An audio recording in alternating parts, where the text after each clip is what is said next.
नमस्कार बच्चों। पिछली क्लास में हमने फिनोल की एसिडिटी के बारे में बात करी थी और देखा था कि फिनोल जो है वो एल्कोहल से ज़्यादा अम्लीय और कार्बोक्सिलिक अम्ल से कम अम्लीय होता है। आज हम देखते हैं फिनोल की अम्लता पर प्रतिस्थापियों का प्रभाव, कि अगर फिनोल के साथ कोई सब्स्टिट्यूएंट जुड़ा हुआ हो, किसी पोजीशन पर कोई ग्रुप जुड़ा हुआ हो, तो इसका इस फिनोल की अम्लता पर क्या प्रभाव पड़ेगा। अब ये ग्रुप -I प्रभाव वाला हो सकता है, या इलेक्ट्रॉन विड्रॉइंग ग्रुप हो सकता है, या ये +I प्रभाव या इलेक्ट्रॉन डोनेटिंग ग्रुप हो सकता है। तो इलेक्ट्रॉन विड्रॉइंग ग्रुप और इलेक्ट्रॉन डोनेटिंग ग्रुप होने पर क्या प्रभाव पड़ेगा अम्लता पर। अगर फिनोल के साथ कोई इलेक्ट्रॉन विड्रॉइंग ग्रुप जुड़ा हुआ है या -I प्रभाव वाला ग्रुप जुड़ा हुआ है, जैसे हेलोजन है, नाइट्रो ग्रुप है, ऐसे ग्रुप जुड़े हुए हैं, तो ये इलेक्ट्रॉन जो डेंसिटी फिनोक्साइड आयन बनने के बाद जो ऋणावेश आया फिनोक्साइड आयन ऑक्सीजन के ऊपर, उसकी जो नेगेटिव चार्ज डेंसिटी है उसको खींच लेते हैं और उसकी नेगेटिव चार्ज डेंसिटी को घटा देते हैं, जिसके कारण फिनोक्साइड आयन का स्थायित्व और ज़्यादा बढ़ जाता है और उसकी वजह से फिनोक्साइड आयन या फिनोल जो है उसकी एसिडिटी बढ़ जाती है। ऐसे केसेस में किनमें, जिनमें इलेक्ट्रॉन विड्रॉइंग ग्रुप या -I प्रभाव वाले ग्रुप जुड़े हुए रहते हैं।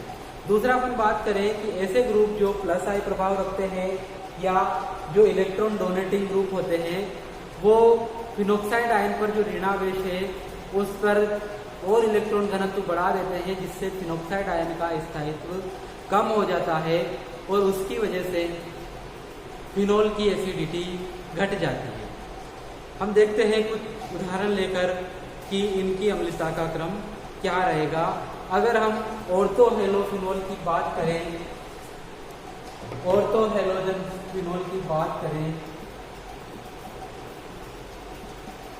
तो इसके विभिन्न डेरिवेटिव का जो सीक्वेंस रहेगा एसिडिटी का, वो इस तरह से रहेगा।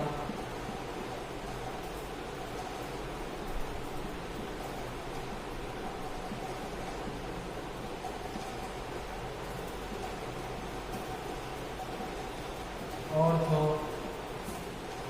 आयोडोफिनोल, ortho chloro, ortho bromo, ortho iodo, और इससे कम जो एसिडिटी रहेगी वो रहेगी ऑर्थो क्लोरोफिनोल, और उससे भी कम रहेगी वो सिंपल फिनोल की एसिडिटी रहेगी। ये हो जाएगा अम्लीयता का घटता हुआ क्रम।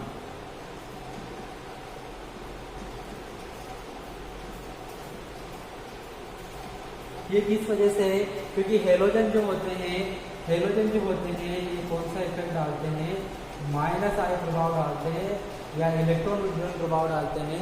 और इसमें जो इलेक्ट्रोनेगेटिविटी का सीक्वेंस है वो सबसे ज़्यादा जो इलेक्ट्रोनेगेटिविटी होती है हेलोजनों में, वो फ्लोरीन, ब्रोमीन एंड आयोडीन की होती है। तो जैसे जैसे इलेक्ट्रोनेगेटिविटी बढ़ेगी -I प्रभाव बढ़ता जाता है। इस कारण इनकी जो एसिडिटी का क्रम है वो क्या है, orthochlorophenol, then orthobromophenol, then orthoiodophenol, then orthochlorophenol, then simple phenol. अब यहाँ देखें तो फ्लोरीन की जो इलेक्ट्रोनेगेटिविटी है वो सबसे ज़्यादा है, लेकिन इसकी एसिडिटी जो है वो हेलोजन में सबसे कम है। ऐसा इस वजह से होता है कि ऑक्सीजन, एक तरफ तो ऑक्सीजन से जुड़ा हुआ प्रोटॉन है, दूसरी तरफ फ्लोरीन की इलेक्ट्रोनेगेटिविटी ज़्यादा है। इस कारण इस ऑर्थोक्लोरोफिनोल के अंदर हाइड्रोजन बॉन्ड बन जाता है फिनोल और हाइड्रोजन के ऑक्सीजन से जुड़े हुए हाइड्रोजन और फ्लोरीन के बीच।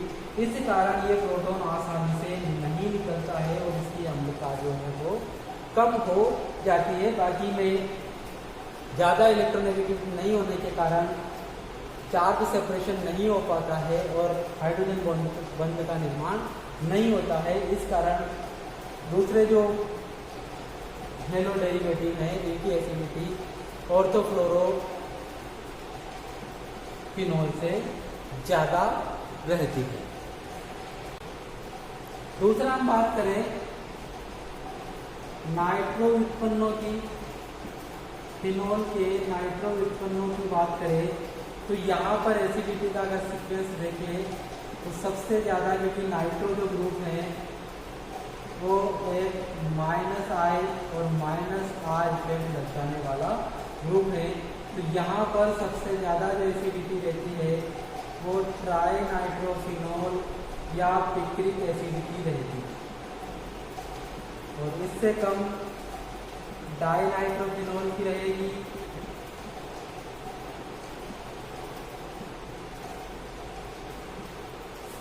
इससे कम मोनो नाइट्रोफिनेल की रहेगी, और इससे कम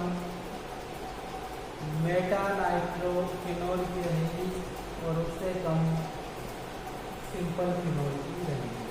अब यहाँ तक तो समझ में आता है कि इसमें 3 नाइट्रो ग्रुप है, इसमें 2 है, इनमें एक है, तो ये 3 वाले की सबसे ज़्यादा रहेगी क्योंकि इलेक्ट्रोन ग्रुप है। यहाँ पर भी 2 वाले की ज़्यादा रहेगी, लेकिन यहाँ इन दोनों में एक एक नाइट्रो ग्रुप है, फिर भी पैरा नाइट्रोफिनोल की एसिडिटी मेटा नाइट्रोफिनोल से ज़्यादा है। ऐसा इसलिए होता है कि पैरा पोजीशन पर जो नाइट्रो ग्रुप है ये -I इफेक्ट के साथ साथ -R इफेक्ट भी डालता है। इस वजह से इसकी एसिडिटी मेटा नाइट्रोफिनोल से ज़्यादा हो जाती है, क्योंकि मेटा नाइट्रोफिनोल में केवल -I इफेक्ट ही काम करेगा, क्योंकि जो -I और -R और +R जो इफेक्ट होते हैं, रेजोनेंस जो इफेक्ट होते हैं, वो ऑर्थो और पैरा पोजीशन पर ही काम करते हैं, मेटा पोजीशन पर कभी भी वो काम नहीं करते हैं। इस वजह से मेटा नाइट्रोफिनोल की जो एसिडिटी है वो पैरा नाइट्रोफिनोल की तुलना में कम हो जाती है। ये तो बात हो जाती है -I ग्रुप वालों की। जितने -I या इलेक्ट्रॉन विड्रॉइंग ग्रुप खड़े रहेंगे उतनी एसिडिटी इसकी बढ़ती जाएगी।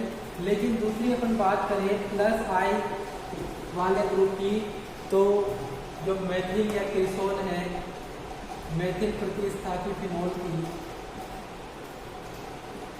तो इनमें एसिडिटी का जो सीक्वेंस रहता है वो सबसे ज़्यादा फिनोल का रहेगा,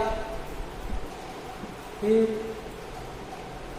फिनोल से कम जो रहेगा वो मेटा क्रिसोल का रहेगा, इससे कम पैरा क्रिसोल का रहेगा, और इससे भी कम ऑर्थो क्रिसोल का रहेगा। ठीक है। अब ऐसा इसलिए कि जो CH3 ग्रुप है, CH3 के ग्रुप में 2 तरह के प्रभाव डालता है, +I और +H। तो मेटा पर केवल और केवल प्लस और -I काम करते हैं, तो मेटा पर केवल +I काम करेगा, पैरा पर +I और +H काम करेगा, और ऑर्थो पर भी +I और +H काम करेगा। क्योंकि इलेक्ट्रॉन डोनेटिंग ग्रुप है तो एसिडिटी घटाएंगे, जितना ज़्यादा इलेक्ट्रॉन डोनेटिंग इफेक्ट होगा उतनी एसिडिटी उसकी कम रहेगी। यहाँ पर कोई इलेक्ट्रॉन डोनेटिंग ग्रुप नहीं है तो सबसे ज़्यादा एसिडिटी कौन हो जाएगा? Simple phenol. इससे कम मेटा क्रिसोल, क्योंकि मेटा क्रिसोल जो है वो केवल और केवल मेटा पोजीशन पर होने के कारण इसका +I प्रभाव काम करेगा। यहाँ पर ऑर्थो पैरा पोजीशन पर है तो +I और +H काम करेगा, यहाँ पर भी ऑर्थो पोजीशन पर है तो +I और +H काम करेगा, क्योंकि जो +H और +R इफेक्ट होते हैं वो ऑर्थो और पैरा पोजीशन पर इक्वल इंटेंसिटी के होते हैं। लेकिन जो +I इफेक्ट होता है, +I और -I इफेक्ट, वो डिस्टेंस पर डिपेंड करता है। जैसे जैसे सोर्स से उसकी दूरी घटेगी या दूरी बढ़ेगी उसके प्रभाव में अंतर आएगा, दूरी बढ़ने पर उसका प्रभाव कम होता जाता है। तो यहाँ पर +I O के पास में है, फिनोलिक ग्रुप के पास है, OH ग्रुप के पास है, तो यहाँ पर +I ज़्यादा रहेगा, +H दोनों में बराबर है लेकिन +I ज़्यादा रहेगा, इसलिए जो ऑर्थो क्रिसोल है इसमें इलेक्ट्रॉन डोनेटिंग इफेक्ट ज़्यादा रहेगा और इसकी एसिडिटी सबसे कम रहेगी। क्लियर?